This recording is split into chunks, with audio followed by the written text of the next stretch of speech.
What's up, everyone? Welcome to Ben's Car Reviews. I'm Ben, and today we'll be dissecting the 2024 Hyundai Elantra. Let's get right into it with the chart.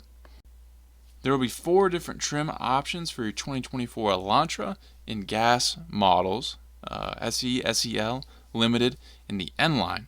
The SE is going to start you off at a pretty minimal $21,500 and some change, and the Limited is going to kind of round you out there at nearly $27,000. If you opt for the N line, it's looking like that might fall around $30,000, which still not bad at all for these price points, especially compared to other vehicles. Definitely on the more affordable side of things. Those base 3 trims are going to come with a 2-liter inline-4, 147 horsepower, 132 pound-feet of torque. Not the fastest vehicle by any means if you go for that engine, but if you go for the N-line, you will be getting a 1.6-liter turbocharged 4-cylinder, giving you 201 horsepower, 195 pound-feet of torque, and that should be, a good amount of fun for this vehicle. Get either an IVT or a DCT transmission, front-wheel drive across the board. MPGs vary depending on your trim, but the best setup you can get will be that 32 city 41 highway on the base trim SE. But if you go for the N-line, you'll struggle a little bit with that, but not by much more, which is good to see. Real quick, guys, here at Ben's Car Reviews, I strive to bring the most accurate, relevant information under 10 minutes. There's no misleading and no wasted time. If that's something that's intriguing to you and you like this content as you watch, please like and subscribe so I can continue to grow the channel. Let's keep going. The Elantra is back with its bold, current generation design for 2024. I don't see too many of these in my area, and I'm surprised by it.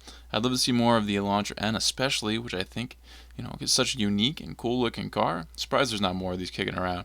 There are some new touches for the new year. The front end has been largely redone in a very beneficial way, in my opinion, for 2024. And in turn, the headlights have been reconfigured as well. The rear end still continues to bring that same aggressive look. New wheel designs also, and it seems Hyundai made the same wheel design standard on all those base 3 trims, which I'm a little confused by. We'll see if that ends up being the real thing, as the American model is not 100% official yet. There are 15-inch wheels on the SE, 16 on the SEL, with an option for 17, and 17 are standard on the Limited. That line is going to get you 19-inch. Overall, very small wheel setups here and quite disappointing. I really thought we were over sub 17-inch wheels at this point in time, but here we are with a 15 and a 16 in the same lineup. At least the design is somewhat nice looking. There's no question the N-line is in a league of its own in terms of design and performance. These other trims don't even hold a candle to it. I could do a whole separate review entirely on what the N offers, but we'll keep it in check for this video. One thing that's nice to see standard on all trims are LED lights, headlights, taillights, and daytime running lights. The front grille is going to be black on the SE and SEL, and the Limited picks it up in dark chrome, which always looks amazing. They also have black window trim and then the dark chrome on the Limited as well. Color options have been broadened for 2024 also, and I'm digging the ultimate red that Hyundai is showing off in most of these pictures. Body color door handles on all trims. Heated side mirrors are available on the SEL, standard on the Limited. There's normal, sport, and smart drive modes on all trims. This thing is 185.4 inches long, 55.7 inches tall, has 5.3 inches of ground clearance, and weighs in at the most at nearly a little over 2,800 pounds. Best bang for your buck, I think, is certainly the SEL, but given the top trim Limited is still at $26,000 MSRP, gets you several more interior features instead of being optional with the SEL. I think it's worth it. In order to get the most of the interior options on the SEL that the Limited has standard, then you'll need to option the convenience package anyway. So, I can totally see the argument that you may as well get the Limited, in the end there. But the SEL will still do just fine. This isn't an extravagant sedan by any means, so you're only going to have so many particular features that are going to be at a certain level for you in terms of, how nice they are, how expensive they are. This is really just kind of a 4-door car with that capability to kind of get you from point A to point B. If you're looking for more, you got to go elsewhere, but for what this offers, it's not too bad at all. There's seemingly even less going on the inside of this, but first impressions of the interior are good. I think the design is well done for what these price points are at. And they could have gone pretty bland, but they did give us some character here on these trims. The N-line really brings an elevated setup over the rest, with its colors especially. The SE gets you an 8-inch touchscreen, and the top 2 gets you a larger 10.25-inch infotainment touchscreen. The SE also brings a smaller 4.2-inch driver's info cluster, whereas the top 2 get another 10.25 driver's digital gauge cluster with all the information you need to see and nice and clear. wireless Apple CarPlay, Android Auto capability, cloth trim on the bottom two trims. Limited has black H-Tex leatherette seating material. Heated front seats available on the SEL, standard on the Limited. Wireless charger available on the SEL, standard on the Limited. Bose premium audio on the Limited only. Power sunroof, once again, available on the SEL, standard on the Limited.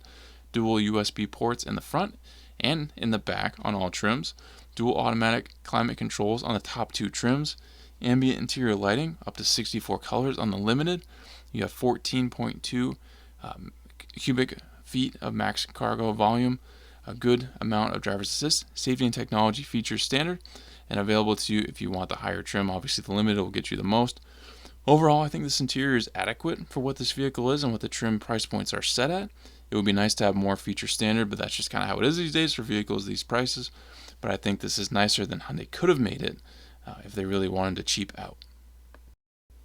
In review, guys, if you're in the market for a vehicle like this in this new year now, definitely some competitors to look at. The best ones that come to mind, probably the biggest competition of this will be certainly the Honda Civic, Subaru Impreza, Volkswagen Jetta, Mazda 3.